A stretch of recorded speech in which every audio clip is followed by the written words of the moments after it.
Hey guys, so today we have a very special guest and it is none other than Saketh, and we'll be asking him a set of questions to understand more about his trading style and the markets. Welcome Saketh. Thanks, Hari. Thank you so much for having me. So I think I'll just ask him 5 questions. So the first question that we are going to ask Saketh is how he actually got the courage to get into full-time trading without working in any other company. That is straight after his college, he directly got into markets. So Saketh, could you explain about the same? So actually, it so happened that while I was studying, I was also trading, and during this time, the capital also had already started to scale up. So because of which, so now we had a good amount of capital, something like around 40, 50 lakh. Along with that, there was also leverage. So this even 40 lakh into 20 times is like something like 8 CR. Correct. Right. So along with that, since we had the sufficient funds, so it made more sense to take some kind of a risk. So even though I had got placed in college campus placements, so I thought let me just try this for 1.5 years. If it doesn't work out, I can go back any day. But I would definitely not suggest to do the same for people, because what they really have to see is with respect to the opportunity cost. So for example, let's say you have a capital of something like 50 lakh, right? So realistically with 50 lakh, you can maybe say somewhere around say, okay, I'll just should. No problem. Okay, so suppose you have a capital of say somewhere around 20 lakh. So 20 lakh as such is a pretty big capital, right? So realistically with 20 lakh, you can earn somewhere around 20 to 25%. Okay. So how much is 20 to 25%? Around 4 to 5 lakh Correct. a year. So now it doesn't make any sense for you to leave a stable job, which is either way is going to pay you 50,000 a month or 5 lakh a year, to something which is so unstable, right? So if you want to make 30-40%, you have to take much more risk. And it is also not steady income, it is going to be fluctuating. So you can rather invest it in something which is giving you 10-12% and rather work and build your capital till you get to a substantial sum where you can start, where the opportunity cost is no longer the same as how much you can earn from trading. So till then you can actually just focus on building your capital. Exactly. And later on you can actually just think about Exactly. getting into trading. Yeah. So many people often complain that, okay, I don't have capital to Right. get into trading. Right. So this could actually be a valuable advice for them. Right. Still continue to have realistic expectations, and once you have the capital, then get into it full Exactly. time. So assuming that you have a capital of 50 lakh and you're still being paid say 5 lakh a year in salary. So realistically you can make somewhere around 10 lakh a year. So you'll be making double of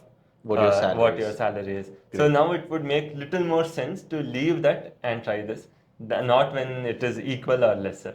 So Saketh is someone who started trading at the age of 15 with his dad's demat. And Saketh as a trader at the age of 15 is completely different from Saketh as a trader at the age of 26.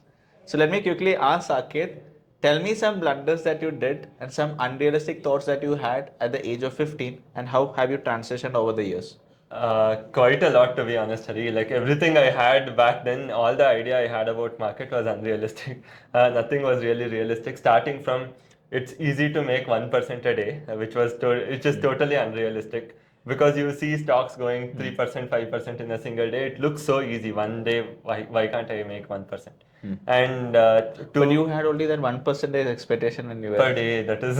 but that is also less. When I started at 18, my expectation was to make 20% per day. And then starting with, let's say you have capital of some 25-30,000. So I can buy some 1,000 rupee, like 1,000 quantity of 10 rupee option and sell it at 12 rupees, no, 2,000 Okay. rupees a day. Very easy. How you can very easily make 2,000 rupees a day, because a 10 rupee option will for sure go at 12 rupees at some point. You buy it at 10, sell it at 10. So even that is something totally unrealistic. So starting with something as insane as this, to then coming to, once we started trading more actively and we got involved more, to something like not cutting the losses right on time, and also getting emotionally involved in the trade, taking too much stress to trade. So thinking that it is important to get huge returns and not trying to focus on being consistent, right? So making 1.5-2% consistently is much more worth it than having volatile returns like 50% you go up this year and come down 20% next year. So these are some of the few mistakes. Once I started trading, I slowly started to realize that risk management is the key. Then making sure that you deliver returns consistently is the key. Than delivering very high returns. Great, great. So at age 15, I was playing GTA Vice City. I was also doing that. I was But you were playing also San Andreas trading.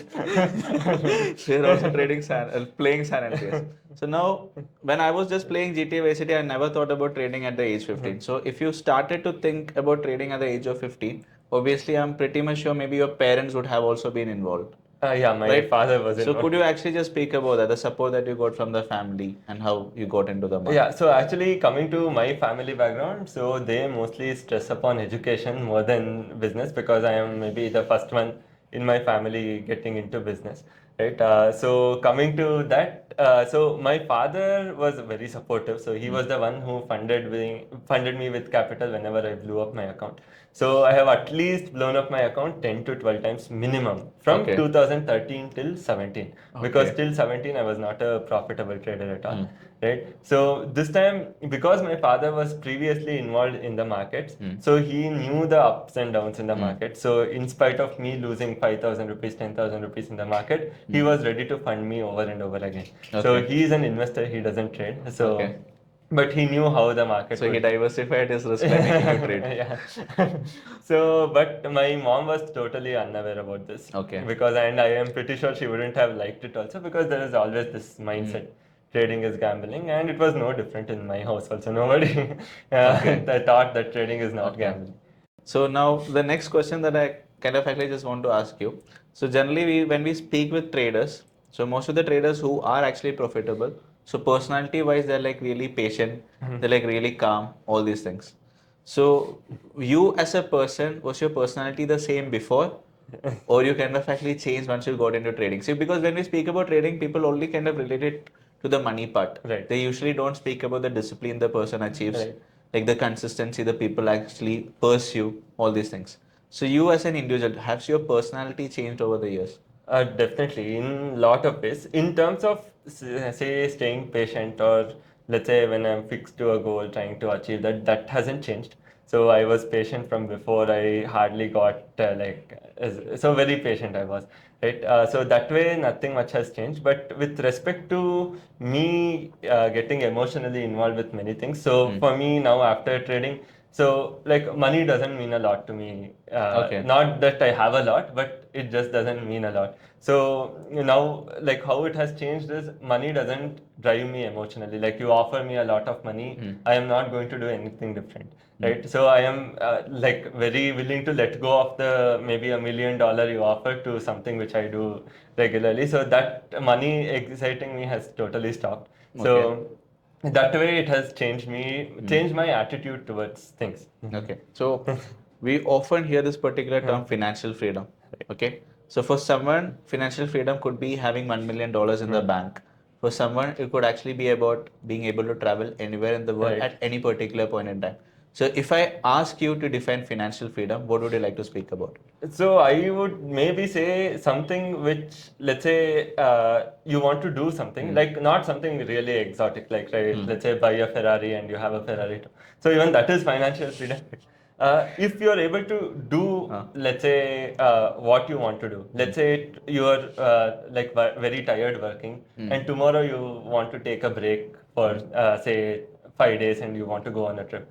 So for that you have to be able to one afford financially. Two, you need to be in a place where you can take the leave and go out there. So things which will enable you to spend on the things you want without having to think twice. Okay, if I spend on this. So I'm not telling something which is of luxury want. I'm telling simple wants and needs, right? Very simple needs and wants, right?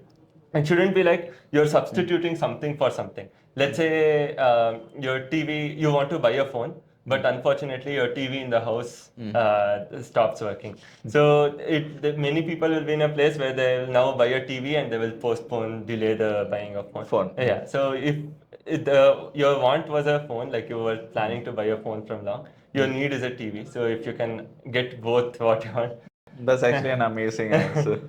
That's a really good answer. Now, I know for a fact that your trading systems are majorly focused on the selling side these days. Right. And just like any beginner, I assume you also started with buying. Right. So when did you realize, okay, buying is not your cup of tea and it is selling? So what actually made that particular transition from option buying to option selling?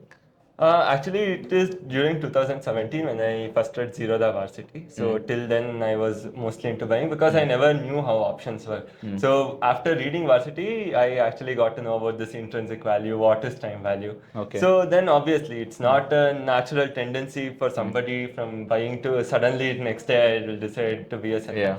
So what I did is I just started selling one single lot. I was even then inclined more towards buying only because like big money is there. That's right. So then what I started to do is every time I took an option position that used to sell position that used to end in profit. Okay. Every time I started losing money with buying. Okay. So now that one lot became two lots. So eventually I started becoming more comfortable selling than buying because their consistency was there, higher probability was there. Okay. So it was a gradual shift. But didn't take long because it hardly took 4 or 5 months for me to shift completely from buying to selling. Got it. So, and my next question to you is, so right now, what is your allocation into buying and selling based systems, or are you running only selling based Only strategies? 0 and 100. Zero buying and 100% 100 is selling. Yeah. So present market conditions, now we see for a fact that the market conditions have actually changed. So it is like extremely volatile, but the premiums available also is not that much up to Right. the mark. So how do you usually manage your risk, or what are your thumb rules for risk management? So the thing is, see, again, coming to this year, to be honest, even my performance is not great. So I have been this year's performance is half than my usual average because from April 2023, this financial year, I am up just by around 15 to 15.5%. Generally, we aim around 1.5 2% a month. Going by that, at least considering there is only 1 month left for the year to end, I should have been somewhere around 20 plus odd. Okay. And again, why I am telling this year it is not good in because one single quarter, that is April, May, June, I actually got 10%. So that way, if you look at it for the remaining 8 months, right? So 3 months are gone there. Remaining 8 months, I have only made 6%, which is less than a percent a month. Okay. Right. So that way, I haven't progressed a lot. So even my performance has been very dull this financial year. So what I have like mostly focused is to make sure that I keep my risk low. So if you look at my probability this time, it's lesser than 50%. So most of the Okay. days I'm just ending in loss, loss, loss. Okay. But what I'm also focusing is on, let's say, my 1 day loss. Sorry, let's say my 1 day profit can make up for 2.5 days of my Okay. loss. So with that 1 day profit would be with respect to trend following, or would it be with respect to non-directional? See, I would now I have come to a point where it's like since things are not working for me for quite some time, I have come to a point where so today if I make money, I am lucky. So there's a 50-50 chance today morning if I get up and come to trade, I either make money or I lose money. So all I'm focusing on is if I'm losing money today, I will limit it as low as possible so that tomorrow, if I lose for 3-4 days continuous, tomorrow 1 day profit should be able to make up for that or at Got least it. half of that. So that way, even though my probability has been lesser than 50% this last 9 months, I have still been able to go up by around 6-7% just because of following this small So rule. that is basically you're taking risk from the profits that you make at this particular Yes, point in so time. trying to restrict the risk to somewhere around 0.2, max to max 0.3 per day. So previously, if you had asked, if you have seen my earlier interviews, so I would have told you that, okay, I generally let it go till 1%. My maximum risk is 1%. But now I have become so much more conservative and letting 0.2, 0.3. Today, actually, I lost quite big, around 0.7%, so 0.65. So that is little more than what I usually expect. While I'm trying to make 0.3, 0.4%. So generally, I'm trying to keep average profits higher than average. Okay. So let me ask you a different question. So trading is an extremely stressful Right. career, correct? And now like you're still looking like so young. So tell me, how do you deal with? Thank you for that compliment. I don't think so myself the same way. Yeah, like stress is definitely there. So we keep making fun in our office also. The biggest investment the trader has to make in his making sure that he maintains his hair without making all of them fall in a very small age. Right. So it is very stressful. And considering the trades nowadays, it is becoming even more stressful. So it's just about maintaining your composure, making sure that if you're not very sure of where the market is moving or how you're doing. So it is not always about, okay, I'm going to come today, sell full quantity, or I'm going to take full position. It is about making sure that today at this point, how comfortable you are in judging the market. If you feel that the market is actually moving in the way I want, so then you can start increasing your position slowly. Otherwise, come out of your positions quickly. So try to. So if overnight you're seeing a lot of gap up, gap down, so just avoid trading overnight. So you don't take any overnight positions? I used to take a lot, but right now I have stopped because what really is happening is, as we are seeing, morning the volatility will be extremely high, at least in the first hour. Okay. So like whatever I had told in the previous interview, till now things have changed so much that they don't hold true anymore. So the volatility in the first hour is so high, like Nifty dips 50 points, comes up by 50, 80 points. So even though I'm carrying position overnight, I'm not getting any decay at all. So mostly when it gaps down by 50 points, right? So mostly I will be in a loss, 50, 80 points. I will be in a small loss. So as soon as I try to adjust the position, market completely reverses. So it's making no longer sense to carry at this particular point. Maybe 3 months ago, when the market was seeing a steady gap up, you could have simply carried a bullish position. So that way, it's quite like it's again based on the market condition. Got it. So, see, many a times, like one major concern that people face in trading, or let it be in business, that is people are not consistent enough. That is, you are ready to do something for 1 week, but if you Right. don't see results in 1 week, Right. you think about quitting. Right. So now you are someone who is kind of got started in the markets at the age of 15, and I'm pretty sure that you would have come across multiple situations where you wanted to actually quit trading and maybe pursue something different. Correct? So how many instances have you faced like this? See, actually, Hari, like till we actually started to grow big in terms of AUM, what we manage, right? So this thought never came, and that's what Okay. motivated me to stay in trading in spite of losing. So it's only now recently, slowly you start to feel, okay, I have to start taking lesser stress. I have to start focusing more on health. Okay. So all these thoughts are recently started to go. It can also be the cause of the performance not being up to the mark. That can surely be one of the factors which will make you feel that way, because till maybe from last 10 years that thought has never really come, right? So because you see that, so when you see that you're taking so much stress but not going anywhere, you're not progressing at all, like how you said, you do something for a week but you're not progressing. So you take all the stress and trade for 9 months, but you're only up by 6%, which even an FT could have given. So you feel, what are you doing? Like, what is the point of taking so much stress? So, but I feel once the times change, even the motivation is going to Got get. it. So what is your biggest motivating factor? Like, let it be personal life or professional life, but like, what or who is your biggest motivating factor? So actually, the thing is, market itself, like I love trading Okay. markets, at least following markets. So every day I look forward to it. Whether I go to sleep, I look forward to trading the next day. When markets are not there, I feel kind of void over the weekend. I need, like, I would be waiting for the markets to open. So you can say I am sort of get also somewhere getting addicted. Maybe not a good thing to do, but yeah, that is one thing.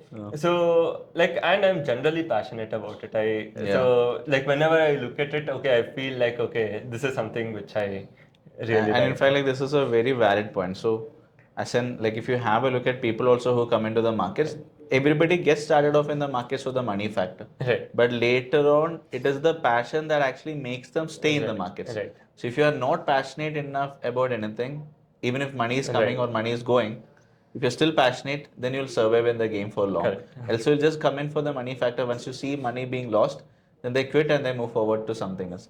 That's like definitely a big factor. So it's the Right. passion for markets that's actually making you stay in the game. Definitely. That is definitely the most important factor, especially when things are not working out.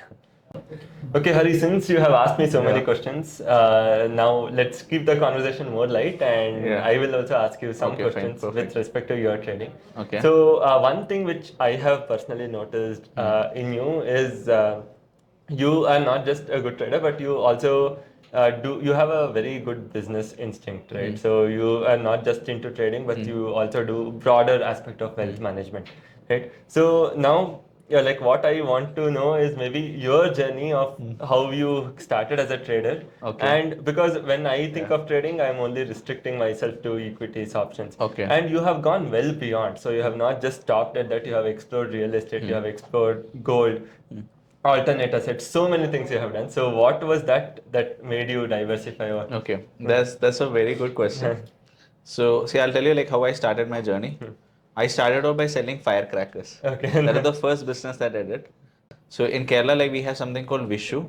Okay, and for Vishu, I and my cousins, you actually used to go and buy firecrackers for the full like society. Okay. Okay, so we used to negotiate with the people. We used to get firecrackers, and then we started selling.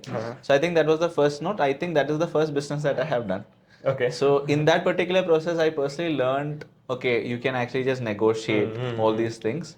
And then when I sold it for a margin, so that was in fact a failure. That business as such was a failure. But I learned how negotiations, all these things can be done. Then I started off. Then later on, I had done multiple businesses. That is from the time I was like 14 years old, 15 years old. It was not to make money, but it was like a kind of a thrill to do something different. So I always wanted to do something different. So then my first company was actually into health tech. That was during the college, and that is how the name Livelong comes in. So that didn't work out as I thought, and I was not passionate about it, to be very honest. So you, as you said, you should also be passionate about whatever you want. So then we like gradually we were also trading. Then we got into like wealth management as our core area, sidelining everything else. The other things are also there, but we are not running it for profit. Now, something very interesting that we see when we are doing a business, or let's say in the stock markets, is a lack of stability. Right. You know what is the toughest profession for finding a girl to get married? Being a trader. Being a trader, you know that. Right? So forget about being married. Like if you want some stability, see obviously all of us need financial stability. So markets is one particular domain. When you're making money, you make a hell lot of money. And when you're making loss, you lose it all. True. Or you can lose a lot of money. Obviously, risk management, all these things are there. But when you're making loss, you make a lot of loss. So now, once I started off my career, it was just as an independent trader. But later on, as I started expanding my team. So right now, like on the trading vertical, I have a team of like 50. So obviously, I can't think about my income directly coming only from the markets. I need to have other routes through which I have some sort of a stable income. So that is the reason why we started off with the other products like mutual fund, insurance, now other algo trading products, sub broking, franchisees, courses, and real estate, etc., etc. So now, Hari, like since you're also a registered RA, right? So you might have interacted with so many people, so many clients. So what is one thing where you feel that these people actually end up having maybe something like some unrealistic expectation, or what leads to most of the people failing in the financial market? That is a very, very, very good question. Okay. So let's say that I'm someone who is actually having 1 lakh rupees in my bank account. Okay. And there is a person B who is having 1 crore rupees in the bank account. The difference between the two people is that there's someone who is having very less capital or lack of capital, he seriously doesn't know how to make money.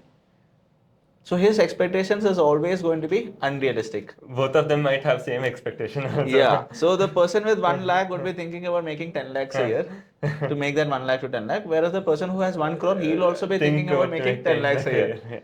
Because that is the biggest disadvantage that people have in India or around the world, I would kind of actually say. Because only someone who knows to make money, he is having a realistic expectation. Whereas someone who doesn't have money in his pockets, he always comes into markets or business or whatever it might be with something so unrealistic.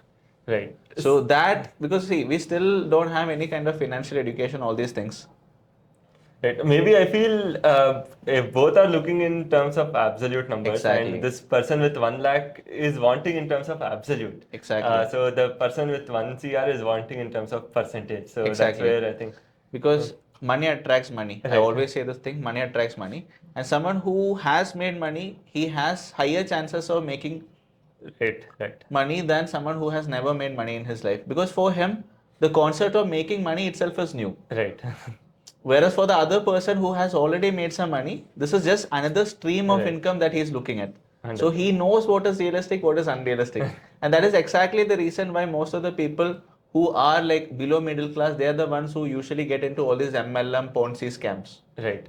So, Hari, now I have one more interesting question, and this is like how you said it's a bomb for a person like you who are selling firecrackers, right? So, the question for me is, okay, you have made a long way in your life, right? So, And no, starting not small, actually, yeah. starting small to now managing 50, 60 people team or 50, 60 people company. So, you have done a lot of progress, right? So, for you personally.